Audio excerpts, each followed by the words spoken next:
Il est 8h33 et vous êtes bien sur RMC et BFM TV. Bonjour Alain Boer. Bonjour. Merci d'être dans ce studio pour répondre à mes questions ce matin. Vous êtes professeur au Conservatoire national des arts et métiers, responsable du pôle sécurité, défense et renseignement. Sécurité et défense en ce 8 mai. 8 mai en pleine guerre aux portes de l'Europe, en Europe même. Vous publiez un livre qui s'appelle « Au commencement était la guerre » et on avait presque oublié que la guerre pourrait être si proche. On va revenir aussi avec vous sur les questions de maintien de l'ordre en cette journée du 8 mai particulièrement scrutée. Mais d'abord, la situation en Ukraine. C'est le 9 mai, là-bas, que les commémorations de la fin de la Deuxième Guerre mondiale se tiennent. Elles auront lieu à Moscou demain. Et à la veille de cette journée-là, on en est où de cette guerre? On en est où de ce front? Y a-t-il un gagnant et un perdant? Alors, le gagnant et le perdant, ça se décide à la fin. Jamais pendant, jamais avant. Et en général, ceux qui s'autoproclament gagnants ont parfois des surprises. Pour l'instant, on a un front très long qui ressemble un peu à la muraille, au mur de l'Atlantique et à la ligne Maginot avec un peu de muraille de Chine. 3 équipements qui n'ont jamais empêché une seule invasion ni une seule contre-invasion. Qui sont tenus avec beaucoup de difficultés par les Russes, qui sont menacés de manière récurrente par les Ukrainiens et leurs alliés, et qui attendent un moment, une offensive annoncée, déclenchée, déclarée. Alors c'est assez rare qu'on vous dise l'offensive est là, elle arrive, elle est proche, etc.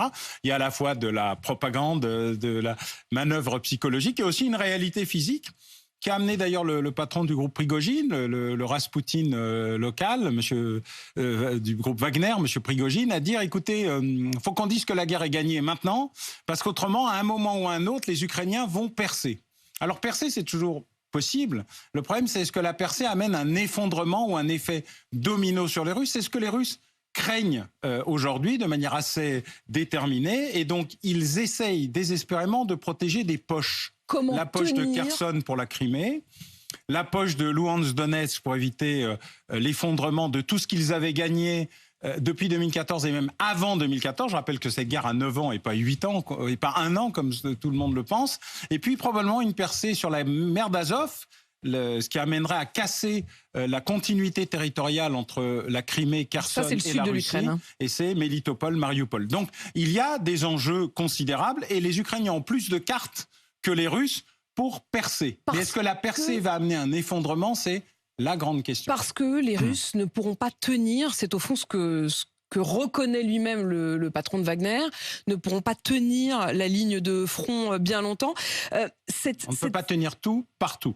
On ne peut pas tenir tout partout. On va revenir aussi sur les conséquences en France. Mais quand vous mentionnez cette information du patron de Wagner qui dit au fond, attention, on ne va pas pouvoir tenir, que lui, ce personnage aussi détestable, qui habituellement joue justement la propagande et montre les muscles, reconnaisse une forme de faiblesse, est-ce que ça doit être vu comme un début de fronde au sein de l'armée russe? Non, il n'y a pas de fronde au sein de l'armée russe. C'est-à-dire quelque chose qui n'a, contrairement à ce que tout le monde imagine, quasiment jamais eu lieu, et y compris durant la période de la chute historique de l'Empire russe. Non, la problématique est plutôt que l'armée russe est une armée Potemkin, au nom de ce maréchal qui, pour faire plaisir à l'empereur ou l'impératrice, déguisait des paysans bien nourris avec des villages factices pour montrer que tout allait bien dans l'Empire. Ce n'était qu'un décor de théâtre. Et il y a un décor de théâtre dans l'armée russe, alors qui est marqué essentiellement par la corruption, pas par l'effort. L'effort est considérable, le refinancement de l'armée russe est considérable, mais quand on y met 100 roubles en haut,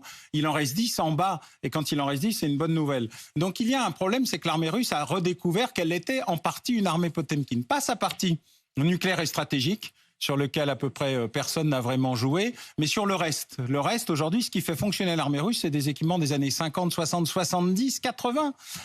Mais rien de nouveau, rien de moderne, et surtout pas une modernisation de son fonctionnement. On comprend bien, Alain Boer, que vous nous montrez aussi les fragilités, les failles réelles de l'armée russe et de la difficulté à tenir leur position. Alors, on a bien compris que vous disiez la contre-offensive ou l'offensive, c'est quelque chose dont on parle, mais on ne sait jamais vraiment quand elle arrive. Est-ce qu'on a quand même une idée de la capacité de l'Ukraine à mener une contre-offensive et à quel rythme et à quelle rapidité? Alors, l'Ukraine est capable de percer. Elle a 3 problèmes pour l'instant, le même que tout le monde. La Rasputitsa, la boue.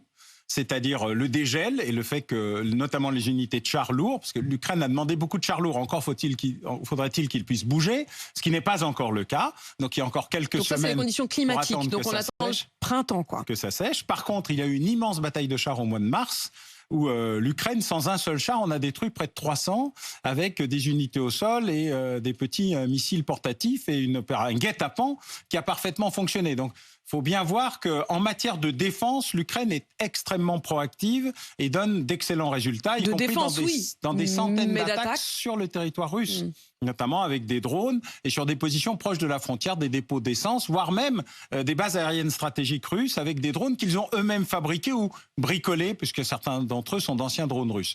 Par contre, pour ce qui est d'une offensive lourde et complexe, il y a 3 options pour l'Ukraine. L'Ukraine fait traîner le doute sur les options qu'elle va choisir. Elle pourrait d'ailleurs choisir les 3, ne serait-ce que pour véritablement poser un problème majeur à l'armée russe, comme les Alliés l'avaient fait en disant on va débarquer dans le Nord, en débarquant ensuite en Normandie. Il y a aussi beaucoup de faux, de fake news. Il y a de la ruse, il y a de la stratégie. C'est la guerre. Quelles sont les 3 options ? Les 3 options sont celles que j'ai indiquées. Luhansk-Donetsk, la poche qu'ils veulent prendre depuis le début et qu'ils n'ont pas réussi, pour marquer le retour à l'avant 2014. Et ça, pour eux, c'est une victoire stratégique majeure. Melitopol-Mariupol pour reprendre la mer d'Azov et casser la continuité territoriale. Kherson et la Crimée, celle à laquelle je ne crois le moins et qui probablement sera celle sur laquelle ils mettront le plus de moyens pour véritablement provoquer l'armée russe en la concentrant sur ce qui est pour elle inacceptablement, qu'elle ne peut pas perdre. Elle ne peut pas perdre la Crimée. Alain Boer, le président de l'Agence internationale atomique, s'est dit très inquiet de l'énergie atomique. Il parle d'un risque de graves accidents nucléaires et de situations imprévisibles. On l'avait presque oublié, on en parlait beaucoup au début de la guerre. Est-ce qu'il y a aujourd'hui à nouveau une véritable menace d'accident nucléaire ? Il y a une énorme menace d'accident nucléaire à Zaporijjia. D'abord, c'est une immense centrale, c'est la plus grande centrale nucléaire d'Europe. C'est une centrale qui est occupée militairement, ce qui relève de l'impensable. Personne n'aurait imaginé que les Russes fassent autre chose qu'encercler Zaporijjia, mais pas l'occuper, y compris en utilisant des terres radioactives pour faire des tranchées. Mais surtout, l'Ukraine a mené plusieurs opérations de sabotage et de destruction d'un barrage qui n'est pas loin et qui gère le refroidissement de la centrale de Zaporijjia, ce qui amène aujourd'hui d'importants risques.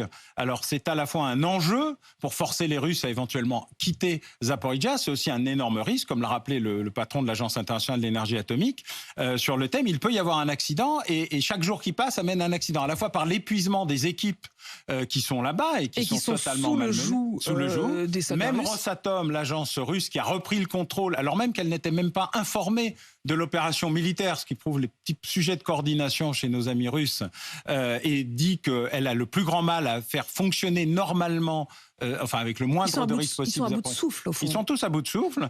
Et surtout, le risque de cette affaire du barrage, le bombardement et les effets secondaires, et puis la pression très forte, parce que le nord de Zaporijjia est occupé par les Ukrainiens. Quand on voit qu'hier, il y a eu quand même 18 villes dans les alentours de la centrale de Zaporijjia qui ont été évacuées de manière préventive, est-ce que ça veut dire on doit s'attendre à ce que potentiellement dans les heures, dans les jours qui viennent, il puisse y avoir ce dysfonctionnement, peut-être même cet accident nucléaire? Si le président de l'AIEA, le directeur général, le dit, c'est qu'il faut le croire. Moi, je crois toujours ce que les gens disent, écrivent et pensent. Nous faisons d'immenses efforts pour ne jamais y croire parce que l'impensable, nous avons un réflexe psychopathologique visant à dire non, mais ça n'arrivera pas, ils le feront pas, ils sont pas capables de... Voilà. Et puis après, on dit mais comment ils ont fait un truc pareil? Parce que vraiment, c'est pas bien. 18 villes évacuées, ça veut dire que c'est pris très au sérieux. Oui, par les Russes et par les Ukrainiens et par la communauté internationale. Donc il y a un enjeu à Zaporijjia, c'est un énorme enjeu qui ressemble à peu près à Tchernobyl, mais à la puissance 4. Vous dites dans votre livre, on s'est préparé à la guerre, à la paix, et on a la guerre, et c'est à la guerre qu'il faut se préparer pour pouvoir avoir la paix. Si vis pacem parabellum, ça veut dire qu'on s'est trompé, au fond, on s'est trompé, et là je reviens aussi à ce 8 mai, on célèbre évidemment la paix en Europe, à un moment où on n'a jamais autant ressenti la présence de la guerre à notre immédiate proximité. Alors, curieusement, le 8 mai, on célèbre la victoire et pas la paix. Et ça n'est pas un hasard. N'est pas anodin. Non. On célèbre la victoire parce qu'on a gagné contre les méchants. Et ensuite, c'est poser la question de qu'est-ce qu'on faisait des méchants pour ne pas reproduire ce qu'on avait fait au traité de Versailles qui avait provoqué 30 ans plus tard la guerre. Humilier l'adversaire, le piller, se venger, plutôt que de reconstruire un espace pacifique. Mais un espace pacifique, c'est pas un espace pacifiste. Il y a une différence fondamentale dans la capacité. Pourquoi vous mettez une ceinture de sécurité? Pourquoi vous avez une assurance à la maison? C'est pas parce que vous attendez un accident ou parce que vous pensez qu'il va y avoir le feu, c'est au cas où.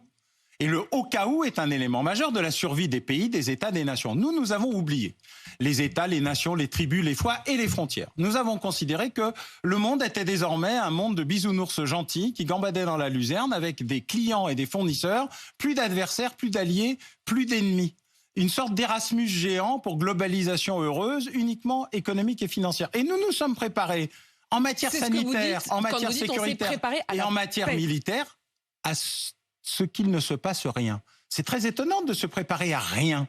C'est-à-dire quand vous partez, je ne sais pas, en week-end ou en faire une petite transhumance, vous prenez des équipements, de l'eau, éventuellement des médicaments, bref, un minimum. Nous, on a décidé qu'en fait, le monde allait être heureux et pacifique. Alors c'est un rêve qui a été celui de Woodrow Wilson au moment de la création de la Société des Nations. C'est un rêve qui est celui de l'Organisation des Nations Unies. Mais immédiatement après la création de l'ONU, la guerre a commencé un peu partout. Et pendant longtemps, je me suis demandé ce que c'était que la guerre en Ukraine. Si c'était le Vietnam, si c'était l'Afghanistan, c'est la Corée.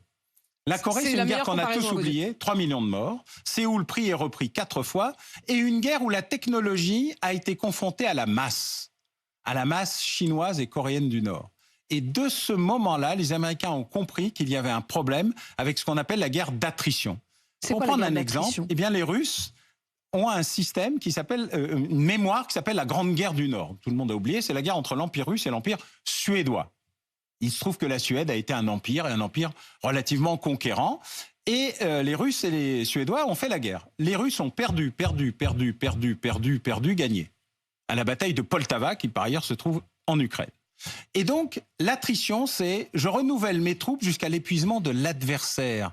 Parce qu'il gagne chaque fois, mais ses pertes sont supérieures aux miennes, ou en tout cas, j'ai plus de capacité à remplir les trous que les autres. Ce que fait Wagner à Bakhmout, ce que font les Russes en général, c'est une capacité à renouveler les troupes, parce que la démographie, c'est la forme la plus élaborée de la politique en matière de guerre. Et donc, les Russes sont dans cette logique-là. Mais pour la première fois, ils ont face à eux des adversaires qui fonctionnent comme eux, aussi résilients, aussi déterminés, ayant la même culture militaire. Et d'ailleurs, le patron de l'armée ukrainienne est un proche historique du patron de l'armée russe. Il y a donc un processus où ils sont pour la première fois face à eux-mêmes. Et c'est pour cela qu'ils mais c'est pour ça que ça dure. Mais c'est pour ça que ça dure et que ça va durer. La guerre de Corée, il n'y a jamais eu de paix. Il n'y a qu'un cessez-le-feu provisoire. Volodymyr Zelensky, à l'instant, s'exprime et dit « La Russie sera vaincue de la même manière que le nazisme le fut ». À l'usure. À l'usure. À l'usure, pas une coalition. La vraie question, c'est à quel prix? On se rappelle aussi que la guerre a un coût. Elle a un coût civil, elle a un coût militaire, elle a un coût d'infrastructure. La reconstruction de l'Ukraine va représenter des centaines de milliards, et ça sera des centaines de milliards bien dépensés probablement. Et le coût, vous dites, on sait... en Europe, en France, évidemment, surtout préparé à la paix, sauf que maintenant, un peu en urgence, on reconstitue, en catastrophe, je reprends votre mot, on reconstitue notamment les munitions, les armes et l'armée. Est-il encore temps ?